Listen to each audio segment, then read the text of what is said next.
Hürmetli vatandaş, bugünkü leksiyalarımızı başlayımız. Leksiyada size gacırız, Washington'dan sözleyimiz. Bugünkü ise 2025 yıl 9. ayının 6. günü vatandaşım. Haftaya şembe. Bugünkü vaziyetimizden eysak vatandaş, Amerika Koşmuş Ştatlarının Prezidenti Donald Trump, Amerika Koşmuş Ştatları Devlet Müdafiə Ministerliğini Amerika Koşmuş Ştatları Uruş Qilish Ministerliği özgertti. Şundaqla Amerika Koşmuş Ştatlarının Devlet Müdafiə Ministeri, avvalqı Devlet Müdafiə Ministeri Pat Hages'ni Uruş Qilish Ministerliğinin ministeri qilib tayinladi vatandaş. Bu anda katta bir stratejilik siyasetning aldığı kaynını siz biz taza çonqurlab düşünüp ketilmesligimiz mümkün, hürmetli vatandaş. Amerika Qo'shma Shtatlarining prezidenti Donald Trump 1-ayning 20 kuni Aqsarayga kirgandan keyin ve ondan beri saylam davrida, butkul saylam davrida shundoq degan edi, Amerikani qaytadan qudrat topqizimiz. Yani qudratli davlatga aylantiramiz. Shundoq siyosiy maslak bilan saylamga tushgan edi, saylamni utib oldi. Shundoq maslak bilan Aqsarayga kirgan edi, 1-ayning 20 kuni deganini qildi. Bugungacha nima degan bo'lsa shu siyosatni chong tutdi, shu siyosatni ijro qildi. Masalan, biz bundan keyingi vaqtda alaylik. 5-ayning 18 kunligi Saudiya Arabiston, Rossiya Federatsiyasi ve Amerika Qo'shma Shtatlari suhbati. 4-ayning 2 kuni kelgan vaqtda tamojni beji ve ondan burungi tang darajalik tamojni beji elish, tang darajalik tamojni beji qo'yish siyosati. 5-ayning 2 kuni kelganda esinglarda bor vatandash, aeroplanda ketayotganda muxbir savol qo'ydi, savol qo'ygan muxbirga javob berib, muxbirning savoli, siz tamojni bejini qachongacha davomlashtirasiz? Tamojni beji siyosatini qachongacha davomlashtirasiz deb savol qo'yganda prezident Donald Trump jungo ozod bo'lg'icha yoki jungo erkinlikka erishgich, jungo xalqi erkinlikka erishgicha deb shundoq javob bergan edi vatandash. Bundan keyingi yig'inlar masalan Yevropa İttifaqı yig'ini ve Yevropa İttifaqı yig'ini qatnashganda muavin prezident Pence'ning so'zlagan so'zi ve shundoqla shu yig'inda yana ham Amerika Qo'shma Shtatlari ayni chog'dagi Davlat Müdafiə Ministeri, hozirgi Urush Qilish Ministerligining ministeri Pat Hages so'zlagan shundoq qattiq so'zlarni so'zlab, Yevropaning qiyofatini qattiq so'zlagan dushmanlik bilan emas, tanbih ve tanqid karakterli qattiq so'zlab, bugünkü Yevropani tüptün özgerti desimi bo'ladi vatandaş. Gerçi bu taraqqiyot yana davomlashayotgan bo'lsa-mu, ana shundoq bugun endi kelib Amerika Qo'shma Shtatlari prezidenti Donald Trump 5-kuni tunagan hujjatga yoki ma'muriy hujjatga imzo qo'yish murosimi o'tkazib, şu imzada, şu murasimda shunda tasdiq soldi vatandaş.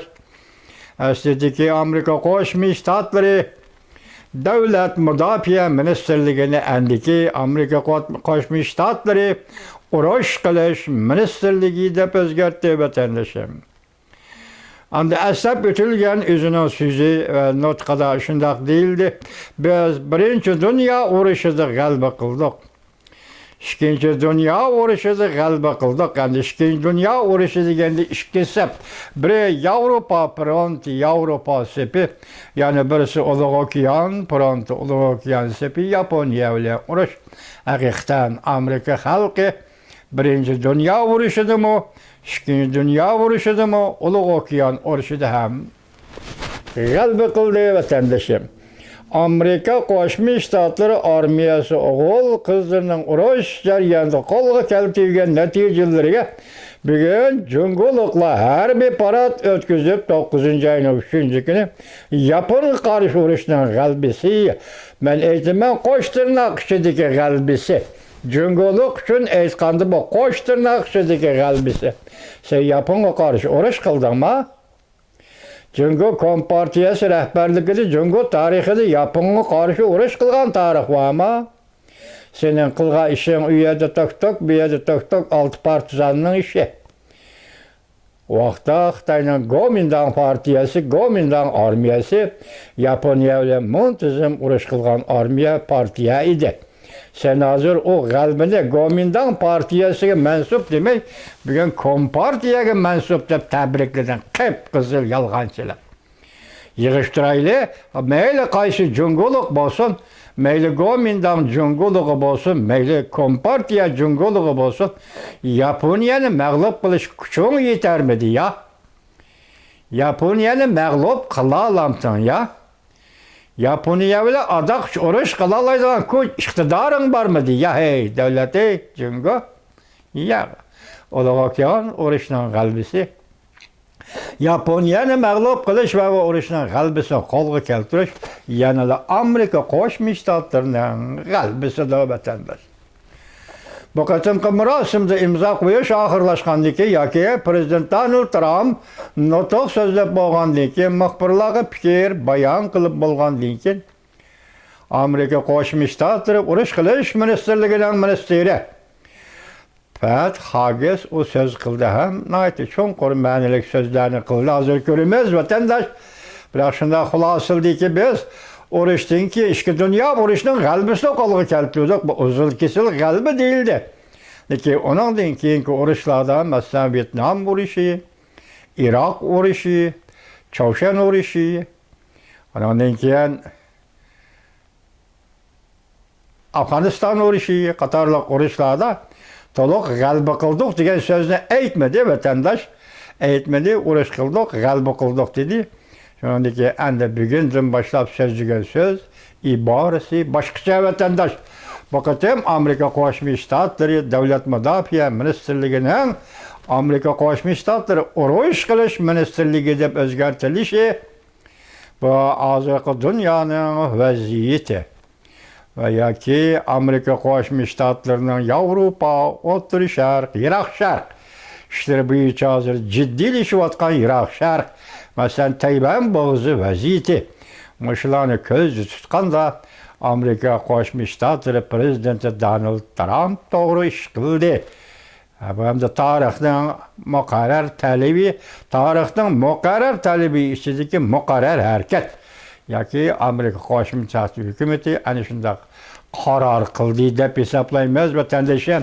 Bugun buni siz buni anglab qo'ysiz, endi boshqa mavzu tayyorlamay, mushulni tayyorlab keldim, chunki bu sifat parlab tursin bu xabarni dedim bu vatandoshlarga. Amerika Qo'shma Shtatlari prezidenti Donald Trump Amerika Qo'shma Shtatlari Davlat mudofaa ministrligini urush qilish ministrligi qilib o'zgartdi. Mavzuda xabar 9-oyning 6-kuni Amerika ovozining Xitoy programmasi e'lon qilindi. Xabar bunday boshlandi. Amerika Qo'shma Shtatlari prezidenti Donald Trump 9-oyning 5-kuni Amerika Qo'shma Shtatlari Davlat mudofaa ministrligini urush qilish ministrligi qilib o'zgartdi.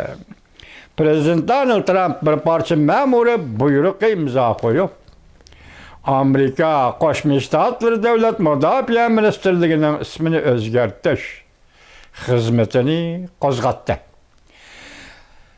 Biz bu bizning, ya'ni Amerika Qo'shma Shtatlarining cho'nqur o'ylanib qilgan ishimiz. Biz bir necha oy muhokama qildik deb ko'rsatdi Amerika Qo'shma Shtatlari prezidenti Donald Trump. Muxbirga biz, ya'ni Amerika, birinchi dunyo urushining g'alabasini qo'lga keltirdik. Biz, ya'ni Amerika, ikkinchi dunyo urushining g'alabasini qo'lga keltirdik. Bundan burunqi ve bu aralıktaki barlık uruşlarla galba kıldık. Ondan keyin biz oyğunuşqa başladık. Ondan keyin biz yani Amerika oyğunuşqa başladık. Şuna Devlet Müdafiə Ministerliği dep isim koygandık. Tarixin şu jaryanida. Endi biz hazır bu isimni özgertip Uruşqalaş Ministerliği kılıp işletimiz. Prezident Donald Trump şu haman Devlet Müdafiə Ministeri Pat Hagisne Uruşqalaş Ministerliğinin Uruşqalaş Ministeri dep emel verdi. Şu haman Devlet Müdafiə Ministeri Pat Hagisqa Uruşqalaş Ministerliğinin Uruşqalaş Ministeri dep emel verdi. Prezident Donald Trump bunda görsetti. Biz yani Amerika dünya boyunca en kudretli armiyaga ega. Biz yani Amerika dünya boyunca en ilg'or qurol yarog'ga ega. Bizni yani Amerika'nın Qo'shma Shtatlarning hozirgacha a'lo munavvar harbiy qurol yarog' ishlab chiqaruvchi savdogarlarimiz bor. Prezident Donald Trump'dan keyin imzo qo'yish marosimida nutq so'zlagan Uruşqalash ministri Pat Hagis mundaq ko'rsatdi.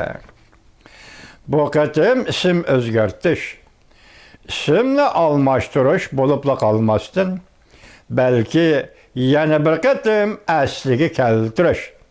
Ya'ni so'z ibora intayin muhim. Bu jangchilarning ro'yini asliga keltirishdir. G'alaba va aniqlikni eng oxirgi nishon qilish. O'xshashla qurol ishlatishni aslidagi xohishchanlikqa qaytarib kelish. O'sha abzasini bir anglab o'ting. Bu qatim ism o'zgartish, ismni almashtirish bo'libla qolmasdan, balki yana bir qatim asliga keltirish. Söz ibora intayin muhim.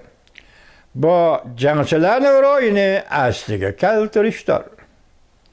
G'alaba va aniqlikni eng oxirgi nishon qilish. O'xshashla qurol ishlatishni aslidagi xohishchanlikqa qaytarib kelish. Uruşqalash ministri Hagis mundaq ko'rsatdi. Uruşqalash ministerligi keskin urush qiladi. Ayığı chiqmaydigan to'qinish ichiga kirib qolmaydi. Biz g'alaba uchun urush qilamiz. Biz hujum qilamiz. Balki mudofaa uchun emas. Biz zo'r darajada qirg'ichi qurollarga erishishimiz kerak. Duduqlab turadigan qonunliq bo'lish uchun emas. Duduqlab turadigan qonunliq bo'lish uchun emas. Takrorlaymiz. Biz zo'ravonlikning önümiga erishishimiz lozim. Siyosatda to'g'ri bo'lish emas. Biz zo'ravonlikning önümiga erishishimiz lozim. Siyosatda to'g'ri bo'lish emas. Takrorladim bazı cümlelerini. Bir abzası vatandaşı. Hayran kalırsınız vatandaş. Bununla muşu haberge yakın muşu hareketki muşu orlaştırışka inkas yazgan, radyoga inkas yazgan, inkas birinci. Prezident Donald Trump'ның Devlet Müdafiə Ministerliği, Uruşqalash Ministerliği qilib o'zgartganligi shundaqla bir ish emas. Mundaqla qilib qo'ygan ish emas, shundaqla bir ish emas. Növbətdə Amerikanın ən çox düşməni Jungo Kompartiyası. Əgər Jungo Kompartiyası siyasi islahat dəvrə kirməydikkən, Amerika Jungo otursa da şu haman uğraş partlaydı. İnkas yazısının inkası. Yukarıda görüp ettik vatandaşım. Bu Amerika tarihinde ikinci qitim, o'zgartish nuqtai nazaridan ikinci qitim. balki siyoset keskinligi nuqtai nazardan, vaziyat keskinligi nuqtai nazardan bu vaziyatga qanday taqobil turish ehtiyoji sababidan navbatda Amerika Qo'shma Shtatlarining prezidenti Donald Trampning davlat mudofaa ministrligini urush qilish ministrligi degan ism bilan o'zgartishi bu hozirgi vaziyat uchun favqulodda bir ish vatandosh. Intayin favqulodda bir ish. Yuqorqi inkas yozuvchi yozibdi-ku. Amerikaning navbatdagi dushmani Jungo Kompartiyasi. Jungo Kompartiyasi islohot davriga kirishi kerak. Kirmasa Amerika bilan Jungo o'tirisida darhol urush portlaydi. Bu inkas yozuvchimi Naytkaski yozibdi buni. Biz buni o'zimizning millati Uyg'urni misolga olamiz vatandoshim.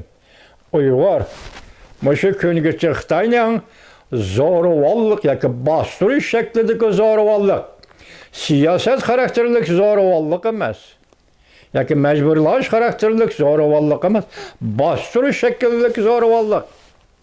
Masalan, haqsiz emgakka selish, majburiy emgakka selish, onun bola chaqasini didakka aylantirish Uyg'urdan. Analarni bir yerga, otalarni bir yerga turmaga nazarband qilish, ularning bolalarini maktabga, yatoqliq maktablarga o'rinlashtirish bahonasida ota-onasidan bola chaqasini ayirib etib, Xitoycha atalmish, Xitoycha madaniyat emas, Xitoycha voriliqni yoki Xitoycha madaniyatsizlikni Uyg'urlarga o'rgatish. Uyg'urlarga majbur tengish, balalik davridan tengish. Bularning hammasi buzg'unchilik. Bola tushirish, majburlash, ayollarga tug'ut cheklash, huquqini urish va bola tushirish, huquqini urish, ayolni erdan ayirib etish, Uyg'ur jamiyatining hujayrisi oilaviy birlikni buzib tashlash, oilaviy birlikni parchalab tashlash, Uyg'urni yo'qotishga bo'ladiganlik har qanday vositani ishlatish. Masalan, jazo lagerdan elib chiqib, börek o'pkisi kesilgan doktorxonaga yo'llash. Masalan, chet elliklarni chaqirib kelib doktorxonani Uyg'ur avtonom rayoni yoki mustamlik Uyg'uristonning qaysi joylarida qurish va shundaqla bu tarafda operatsiyaga yotgan börek kerak bo'lgan, jigar kerak bo'lgan, yurak kerak bo'lgan atalmış kesel bu tarafda shuning uchun o'ltirilayotgan Uyg'ur. Qonunning sirtida odam o'ltirish dedi. Qaysi qonun? Xitoyda qonun yo'q, qonun bo'lsa Xitoyning o'zining qonuni. U qonunning atalmış qonunning qonunligi Uyg'ur uchun hech qanday ilofati yo'q. Xitoy tuzgan qonundan, Xitoy tuzgan siyosatdan, Xitoy tuzgan rejim shaklining, Xitoy tuzgan boshqarish shaklining har qanday Xitoyning o'ziga xos Uyg'ur bilan hech qanday aloqasi yo'q. Uyg'ur Xitoy jamiyatining a'zosi emas. Uyg'ur Xitoy davlatining a'zosi yoki millati emas. Herkes Uyg'ur bu büyük bir medeniyetlik ve hazırki dünyada marifetlik bir millettir. Biz hazır müşü Qirg'in qilishning en küçük sebebi balalarga 6 yaşlık, 4 yaşlık, 5 yaşlık balalarga kelganligini hazırgacha az, köp emas, az ağızga aldık. Çünkü qo'limizda yeterlik material yok. Bugün İstiqlal TV'nin ilan qilgan xabariga qarasangiz, balalarni ota-onadan ayirib etish. Otasi kelib balasiga, har holda otasi turmida emaskan, otasi dadasi kelib balasiga bir narsa bersaylik balani olmayman chiqib ketaman deb yig'layotganligi. Rais Xi Jinping endi sizga uchun aytganni biz tunugun dedik, siz sakrat kavrigida hozir. Nima? Sakrat karvotida hozir. Jungo Kompartiyasining gumron bo'lishi shu oldimizdagi oylar ichida deyishib keldi nurg'un tahlilchilar. O'zingizning ahvoldan aytganim ham shundoq. Shu darajaga, shu vaqtga yetib kelganda, shu makon ichida Uyg'urlar ustidagi rahmi so'zi diktatorni bekor qiling. Rahmi so'z diktatorni bekor qiling. Shundoq vaziyatda siz ham Uyg'urlar qaratgan bostirishni to'xtating. Hazır Amerika Qo'shma Shtatlaridagi büyük bir g'alaba vatandaş. En büyük g'alaba. G'alaba. Aşağıda okudık o. Amerikalıklar uyg'onishga başladı degan bir cümle çıktı o hazır vatandaşım. Uyg'onishga başladı. Amerikalıklarning uyg'onishi Jungu Kompartiyasini qanday tushunish?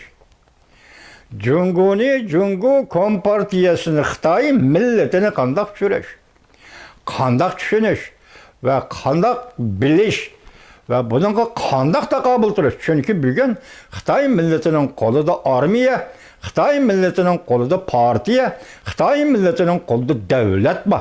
Bunun qanday taqobil turish. Bugungi kunda bay inkos yozgandek Amerika Qo'shma Shtatlar taqobil turadigan birdan-bir masala bo'lib qoldi vatandaş.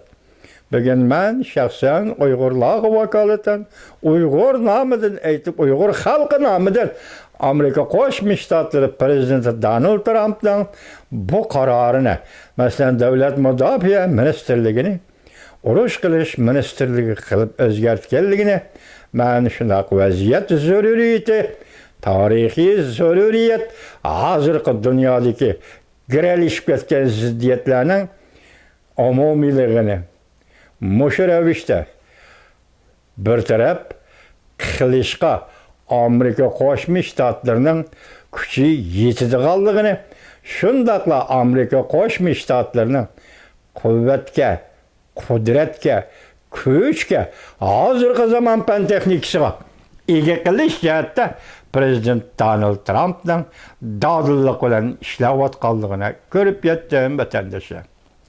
Biz sizning har qanday siyosatingizni qo'llaymiz, prezident Donald Trump. Har qanday siyosatingizni. Siz yoki har qanday bir odam dunyoda urush qilaman deb qilmaydi urush deganni. Hech qanday inson urushni xohlamaydi. Bu yerda bir majburlash xarakterlik. Masalan, Rossiya, Ukrainaga, masalan, yani tarixda oldimizda o'tgandek shunday majburlashlar bo'lmasa, har qanday xalq urush qilishni xohlamaydi.